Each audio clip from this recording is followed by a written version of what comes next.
آب نائے ہرمز، یہ نام تو اکثر خبروں میں سننے کو ملتا ہے نا؟ خاص طور پر جب بھی ایران اور امریکہ کے بیچ ٹینشن بڑھتی ہے۔ یہ ایک ایسی جگہ ہے جو بار بار عالمی بحرانوں کے مرکز میں آ جاتی ہے۔ تو چلیے آج ذرا گہرائی میں جا کر دیکھتے ہیں کہ آخر یہ ہے کیا چیز۔ سوال یہ ہے کہ آخر پانی کے اس چھوٹے سے ٹکڑے میں ایسی کیا خاص بات ہے کہ یہ دنیا کی بڑی بڑی طاقتوں کے لیے ایک طرح سے زندگی اور موت کا مسئلہ بن جاتا ہے؟ آخر کیوں یہ ایک تنگ سی گزرگاہ اتنی اہم اور اتنی خطرناک سمجھی جاتی ہے؟ اچھا، اس پوری کہانی کو سمجھنے کے لیے سب سے پہلے اس کی جغرافیائی حیثیت پر ایک نظر ڈالنی ہوگی۔ تو آبنائے ہرمز اصل میں ہے کیا؟ سیدھے لفظوں میں سمجھیں تو یہ ایک تنگ سا سمندری راستہ ہے جو خلیج فارس کو باقی دنیا کے سمندروں سے جوڑتا ہے۔ اس کے ایک طرف ایران ہے اور دوسری طرف عمان اور متحدہ عرب امارات۔ ذرا سوچیں، یہ اپنے سب سے تنگ مقام پر صرف 21 میل چوڑی ہے، اور یہی کم چوڑائی اسے بے وقت کنٹرول کرنے کے لیے آسان اور دنیا کے لیے انتہائی خطرناک بنا دیتی ہے۔ تو جغرافیہ تو اس کا ایک پہلو ہے، لیکن اس کی اصل اہمیت اس چیز میں ہے جو اس کے اندر سے گزرتی ہے۔ یہ صرف پانی کا راستہ نہیں، یہ تو سمجھیں کہ عالمی معیشت کی شہ رگ ہے۔ اس کو ایسے سمجھیں، دنیا بھر میں جتنا بھی تیل استعمال ہوتا ہے اس کا تقریباً 20%، یعنی ہر 5 میں سے 1 بیرل اسی تنگ راستے سے ہو کر گزرتا ہے۔ جی ہاں، پوری دنیا کی توانائی کا اتنا بڑا حصہ صرف اس ایک گزرگاہ کے رحم و کرم پر ہے۔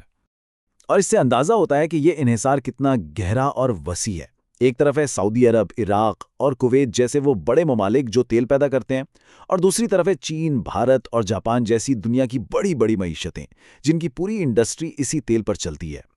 اب ظاہر ہے جب کوئی جگہ اتنی اہم ہو تو وہاں کشیدگی تو ہوگی ہی، اور یہ خطہ ہمیشہ سے ہی تنازعات کا مرکز رہا ہے۔ یہاں لڑائی جھگڑا کوئی نئی بات نہیں ہے۔ ذرا تاریخ پر نظر ڈالیں تو یہ کشیدگی صاف نظر آتی ہے۔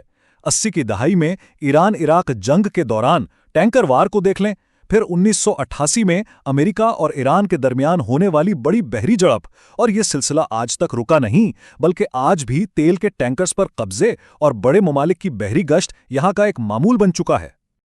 اور اس سب کا نتیجہ یہ ہوتا ہے کہ یہاں ہونے والا کوئی بھی چھوٹا موٹا واقعہ پوری دنیا کی تیل کی مارکیٹ میں بھوچال لے آتا ہے۔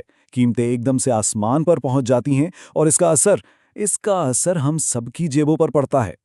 تو پھر چلیے اس جیوپولیٹیکل شطرنج کی بساط کو ذرا قریب سے دیکھتے ہیں، جہاں ہر کھلاڑی اپنی اپنی چال چل رہا ہے۔ یہاں بنیادی طور پر 2 بڑے کھلاڑی آمنے سامنے ہیں۔ ایک طرف ہے ایران، جس کے لیے یہ آبنائیں ایک بہت بڑا ہتھیار ہے، ایک ایسا کارڈ جس سے وہ اپنے اوپر لگی پابندیوں کے جواب میں استعمال کر سکتا ہے، اور دوسری طرف ہے امریکہ اور اس کے اتحادی، جن کے لیے اس راستے کا کھلا رہنا عالمی معیشت کو چلانے کے لیے انتہائی ضروری ہے۔ تو یہ جو مسلسل ٹینشن چلتی رہتی ہے، اس کی وجوہات بھی کافی گہری ہیں۔ اس میں ایران پر لگے اقتصادی پابندیاں شامل ہیں، اس کے جوہری پروگرام پر ہونے والے مذاکرات ہیں، خطے میں پرانی دشمنیاں ہیں، اور پھر پراکسی جنگیں بھی ہیں جو اس آگ کو مزید ہوا دیتی ہیں۔ تو آخر میں یہ سمجھنا بہت ضروری ہے کہ یہ معاملہ صرف ایک تنگ سمندری راستے کا نہیں ہے، یہ دراصل ایک علامت ہے، ان بڑی عالمی طاقتوں کی کشمکش کی علامت۔ یہ صرف بحری جہازوں کے آنے جانے کا راستہ نہیں، یہ اس سے کہیں بڑھ کر ہے۔ یہ وہ جگہ ہے، وہ نقطہ ہے جہاں جغرافیہ، توانائی کی سیاست، فوجی حکمت عملی اور سفارتکاری یہ سب آ کر آپس میں ٹکراتے ہیں۔ جیسا کہ کہتے ہیں نا، جیو پالیٹکس میں کبھی کبھی چھوٹی جگہیں ہی سب سے زیادہ وزن رکھتی ہیں، اور آبنائے ہرمز اس کی بہترین مثال ہے۔